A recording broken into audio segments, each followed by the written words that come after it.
मरियम नवाज और supreme court of Pakistan में आज सहाफ़ियों को हिरासत करने से मुतालिक असखुद नोटिस की समाअत हुई।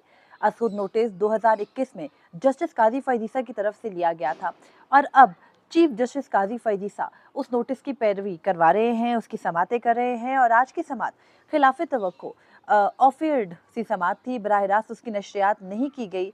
क्यों नशरियात बराह रास्त नहीं हुई ये तो एक अलग बात है, लेकिन आज की समात में क्या कुछ हुआ, 3-4 घंटे पर मुहित इस समात में किस किस का जिक्र आया, किस किस की क्लास हुई, किस किस के साथ एक तरह से पॉइंट स्कोरिंग हुई, ये हम बात करते हैं। और इसके साथ ही ये भी बात करेंगे कि कौन से मौके पर चीफ जस्टिस काजी फैज़ीसा ने सहाफ़ी जो कि शहीद अरशद शरीफ हैं उनका जिक्र किया।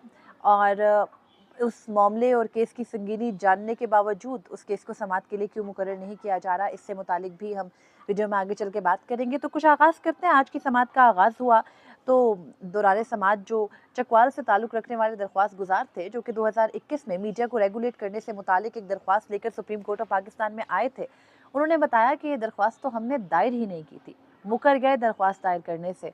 और फिर अदालत में वो इंटरेस्टिंग सूरत हाल पैदा हो गई जो हम एक्सपेक्ट नहीं कर रहे थे कि हो जाएगी। और फिर चीफ जस्टिस काजी फैज़ीसा ने उनसे पूछा कि आपके नाम पर और आपके रिहायशी पते को इस्तेमाल करके कोई दरख्वास्त कैसे दायर कर सकता है। और जब दरख्वास्त गुजारों ने बिल्कुल ही लाइल्मी का इजहार किया तो चीफ जस्टिस ने कहा कि इस मामले को तो पंजाब फॉरेंसिक लैब अथॉरिटी को लैब को भिजवा देना चाहिए।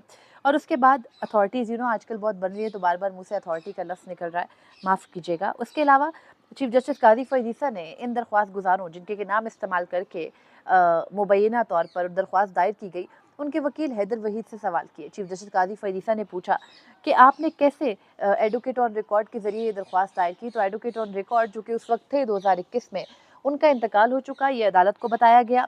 और उसके बाद फिर चीफ जस्टिस काजी फैज़ीसा ने ये भी सवाल किया कि चकवाल में कौन सा मशहूर शख्स बैठा हुआ है।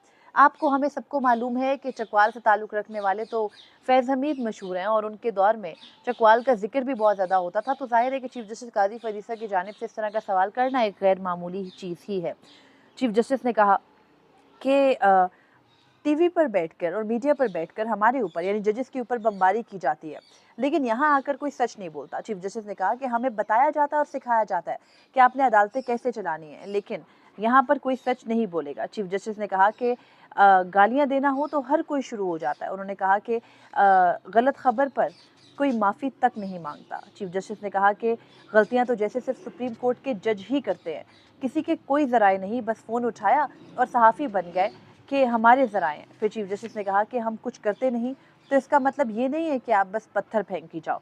चीफ जस्टिस ने कहा कि बाहर के मुल्क में ऐसा होता तो हत्ते के इज़्ज़त के दावों से जेबें खाली हो जाती। इज़्ज़त माब चीफ जस्टिस काजी फैज़ीसा को शायद ये मालूम है कि हमारे मुल्क में भी हत्ते के इज़्ज़त के कवानीन हैं, लेकिन वो इतने पेचीदा हैं कि किसी पर कुछ साबित नहीं होता। और ये मालूम है मुनसिफ़ आला को कि मुल्क के कवानीन पर अमल नहीं होता, और वो भी बैरून मुल्क की मिसालें दे रहे हैं। आमतौर पर बैरून मुल्क की मिसालों से चीफ जस्टिस चिढ़ जाया करते हैं।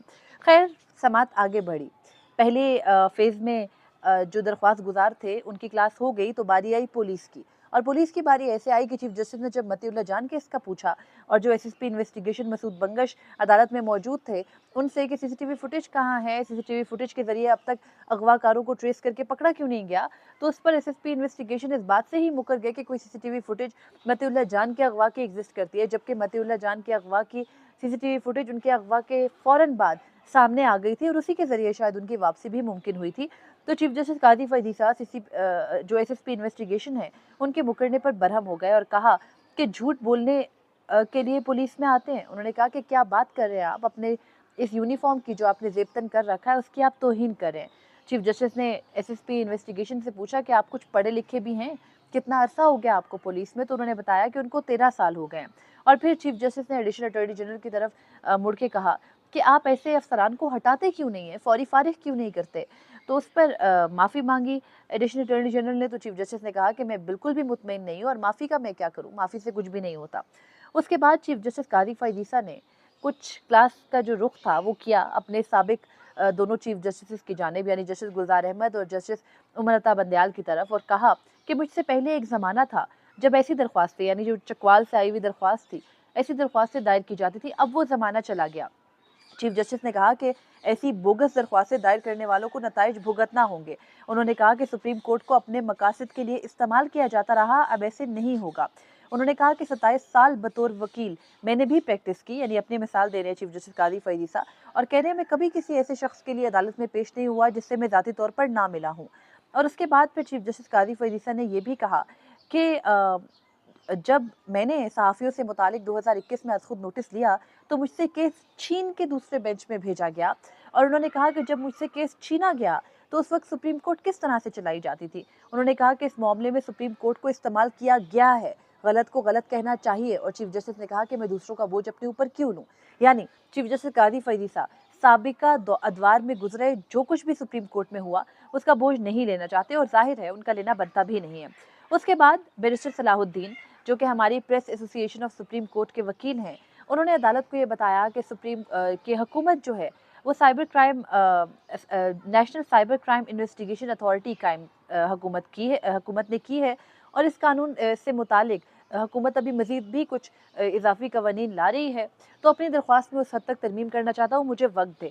फिर जो PFUJ के वकील हैं शाह खावर, उन्होंने भी बैरिस्टर सलाहुद्दीन के मौक़िफ़ की तायद की और कहा कि वो भी ये समझते हैं कि मुल्क में कवानीन मौजूद हैं, हुकूमत को क्या ज़रूरत पड़ी है अथॉरिटीज़ कायम करने की। तो मैं भी सलाहुद्दीन की बात से इत्तफ़ाक़ करता हूँ और उनके जो दलाइल हैं उनको अपनाता हूँ।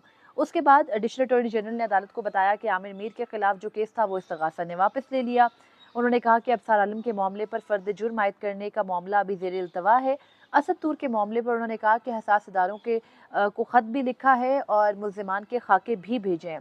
और नादरा के मुताबिक तस्वीर का मयार जो खाके बनाए थे पुलिस ने वो अच्छा नहीं था, तो इस वजह से चेहरों की शनाख्त नहीं हो सकी है। फिर उन्होंने कहा कि 33 मुल्ज़िमान को शामिल तफ्तीश किया गया है। और फिर एडिशनल अटॉर्नी जनरल ने ये भी बताया कि अब्सार आलम के मामले पर मुल्ज़िमान की गिरफ्तारी के लिए इंटरपोल को दरख्वास्त दायर की है। ये तमाम तर मामला हुआ तो मतीउल्लाह जान केस की ज़ाहिर है कि वीडियो मौजूद है और चीफ जस्टिस कादी फैयद ईसा उस पर बरहम भी थे। तो उन्होंने पुलिस की इन्वेस्टिगेशन पर इज़हार बरहमी करते हुए कहा कि अगर 2-3 पुलिस अफसरान को ठिकाने लगाया जाए तो मामला जो है वो सेट हो जाएगा। और फिर सहाफ़ियों के हिरासगी से मुतालिक ही केस के दौरान जस्टिस नईम अख्तर अफ़गान, जो कि बेंच के एक और रुकन है, बेंच से मुतालिक अगर बताऊं तो चीफ जस्टिस के अलावा जस्टिस नईम अख्तर अफ़गान और जस्टिस इरफान सआदत इस बेंच का हिस्सा है। और जस्टिस नईम अख्तर अफ़गान ने भी पुलिस की क्लास ली और ये कहा कि सुप्रीम कोर्ट बराह रास्त तो तफ्तीश नहीं कर सकती। उन्होंने कहा कि 16-16 साल बाद पुलिस की नाकिस जो तफ्तीश है उसकी वजह से मुल्ज़िमान बरी हो जाते हैं अदालतों से। उन्होंने कहा कि पुलिस यूनिफॉर्म पहनने वालों में जुर्रत होनी चाहिए। और फिर उन्होंने कहा कि हमारे सामने SSP इन्वेस्टिगेशन रैंक का बंदा खड़ा है, हम ये नहीं इमेजिन कर सकते कि ये बंदा जाहिल है। और उन्होंने कहा कि अगर कोई इंस्पेक्टर लेवल का बंदा होता तो हम कहते जी चलो उसको मालूम नहीं है, बेवकूफ़ है, जाहिल है, हम उसको माफ़ कर देते। लेकिन SSP लेवल का शख्स तो एक मुकाबले का इम्तिहान पास करके आता है, वो कैसे ये बात कर सकता है, उसको कैसे नहीं अपने केस के बेसिक्स मालूम। खैर, उसके बाद जस्टिस नईम अख्तर अफ़गान ने यह भी कहा कि पूरे मुल्क को ट्रक की बत्ती के पीछे लगा दिया है। उन्होंने कहा कि पुलिस में सलाहियत ज़रूर है लेकिन जुर्रत नहीं है। और फिर जस्टिस इरफान सआदत ने अपने यूनिफॉर्म को दिखाते हुए कहा कि हर पुलिस यूनिफॉर्म पहनने वाला जजेस की तरह हल्फ उठाता है और खुदारा अपने हल्फ की पासदारी करे। चीफ जस्टिस कादी फैयद ईसा ने कहा कि हम पाकिस्तान को महफूज मुल्क देखना चाहते हैं। और फिर उन्होंने कहा कि मतीउल्लाह जान के वाक़ये की तो सालगिरह होने वाली है, चौथी, और अभी तक ये मामला हल नहीं हुआ। उन्होंने कहा कि हमारे सामने ये बताया जाता है, असल में SSP इन्वेस्टिगेशंस ने भी गलती की। वो आज अदालत के सामने कहते हैं कि जब मतीउल्लाह जान को, क्योंकि आपको वो याद होगा लाल मस्जिद के पास से पुलिस चौकी के पास से उनको उठाया गया था, तो वहाँ पर चीफ जस्टिस ने कहा कि आपके तो पास में ही चौकी थी। तो SSP इन्वेस्टिगेशंस कहते हैं हमने पता किया तो पुलिस वाला कहता है कि वो नमाज़ पढ़ने गया हुआ था जिस वक्त मतीउल्लाह जान के अगवा का वाक़या हुआ। तो चीफ जस्टिस ने कहा कि ये सब 11 बजे का वक्त था, उस वक्त कौन सी नमाज होती है। और आपको पता है चीफ जस्टिस कादी फैयद ईसा क्योंकि इस मामले मीडिया पर भी चला, वो उस वक्त मतीउल्लाह जान साहब के घर भी गए थे, उनको इस मामले का बखूबी इल्म भी है। तो उनकी जानिब से उनके सामने इस तरह की बातें करना ज़ाहिर है पुलिस के लिए फंसने के ही मुतरादिफ है। और फिर चीफ जस्टिस ने कहा कि पुलिस सिर्फ खुद को तहफ़्फ़ुज़ दे रही है, पुलिस अफसरान के साथ लंबे लंबे काफ़िले चलते हैं और अगर पुलिस साथ मिली ना हो तो ये वाक़यात नहीं हो सकते। और फिर असद तूर, जो कि जिन पर 2021 ही में ग़ालिबन हमला किया गया था, और उन्होंने वो रोस्टम पर आए और उन्होंने बताया कि जो खाके पुलिस ने बनाए थे वो कहीं पर नशर नहीं किए गए, और वो जो खाके थे उनसे मुतालिक उन्होंने ये कहा कि उन पर जो हमला करने वाले थे, उनमें से एक ने फ़ोन कॉल कर कर भी उनसे बात की थी और वो जो थे, वो खुद को आईएसआई का बताते थे। तो चीफ जस्टिस कादी फ़रीद ईसा ने जो उनके सामने पुलिस एहलकार मौजूद थे, बल्कि आईजी इस्लामाबाद जो कि हाल ही में तैनात हुए हैं, वो मौजूद थे। उनसे पूछा कि अगर आपके सामने कोई शख्स आके ये बताएगा कि मैंने किसी पर हमला करवाया है, तो फिर आप किससे पहले इन्वेस्टिगेशन करेंगे? तो पुलिस वाले ने कहा कि आपसे। तो चीफ जस्टिस ने कहा कि बहुत शुक्रिया, जब आपके सामने आईएसआई का नाम लिया जा रहा है तो जाके उनसे इन्वेस्टिगेशन क्यों नहीं कर लेते?